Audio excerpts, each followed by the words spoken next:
നമസ്കാരം. തന്റെ പാർലമെന്റ് മണ്ഡലമായ വാരണാസിയിൽ അർദ്ധരാത്രി അപ്രതീക്ഷിത സന്ദർശനം നടത്തിയിരിക്കുകയാണ് നമ്മുടെ പ്രധാനമന്ത്രി നരേന്ദ്രമോദി.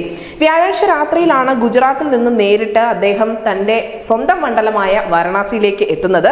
പ്രധാനമന്ത്രി നരേന്ദ്രമോദിയുടെ വാഹന വ്യൂഹം ബനാറസ് ലോക്കോമോട്ടീവ് വർക്ക്ഷോപ്പിന്റെ ഗസ്റ്റ് ഹൌസിലേക്ക് പോകുന്ന വഴിക്കിടയിലാണ് ശിവപൂർ ഫുൽവാരിയ ലഹദരാര റോഡിൽ നിർത്തിയത്. വാഹനത്തിൽ നിന്നും ഇറങ്ങിയ പ്രധാനമന്ത്രി നരേന്ദ്രമോദി ഈ 4 വരി പാത ഇറങ്ങി നടന്ന് പരിശോധിക്കുകയും ചെയ്യുന്നുണ്ടായിരുന്നു.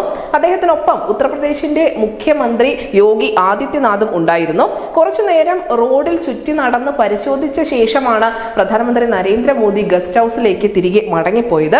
എന്തായാലും മോദി പരിശോധിച്ച ഈ 4 വരി പാത അടുത്തിടെയാണ് ഉദ്ഘാടനം ചെയ്തത് എന്ന് ദേശീയ മാധ്യമങ്ങളിലൂടെ നമുക്കറിയാം.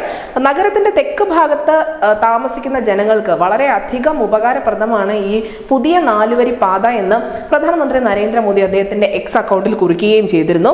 എന്തായാലും 13,000 കോടിയിലധികം രൂപയുടെ വിവിധ ജനക്ഷേമ വികസന പദ്ധതികളാണ് വാരണാസിയിൽ കൊണ്ടുവരുന്നതിന് വേണ്ടി മോദി ലക്ഷ്യമിടുന്നത്. അതും ലോക്സഭാ തെരഞ്ഞെടുപ്പിന് മുന്നോടിയായി തന്നെ അതിന്റെ എല്ലാ പ്രഖ്യാപനങ്ങളും ഉണ്ടാവുകയും ചെയ്യും. ഒരു പ്രധാനമന്ത്രി ഒരു 4 വരി പാത പരിശോധിക്കാൻ അർദ്ധരാത്രിയിൽ റോഡിൽ ഇറങ്ങി നടക്കുക എന്നൊക്കെ പറയുന്നത് നമ്മളെ സംബന്ധിച്ച് ഏറ്റവും പുതിയ അല്ലെങ്കിൽ ഏറ്റവും കൗതുകം ഉണർത്തുന്ന കാര്യം തന്നെയാണ്. അതുകൊണ്ട് തന്നെ ഇതിന്റെ വീഡിയോ ദൃശ്യങ്ങൾ വലിയ തോതിൽ ഇപ്പോൾ സമൂഹ മാധ്യമങ്ങളിൽ വൈറലാവുന്നുമുണ്ട്. പ്രേക്ഷകർക്ക് കാണുന്നതിന് വേണ്ടി ഈ ദൃശ്യങ്ങൾ ഡിസ്ക്രിപ്ഷൻ ലിങ്കിൽ നൽകിയിട്ടുണ്ട്. News desk city Malayalam.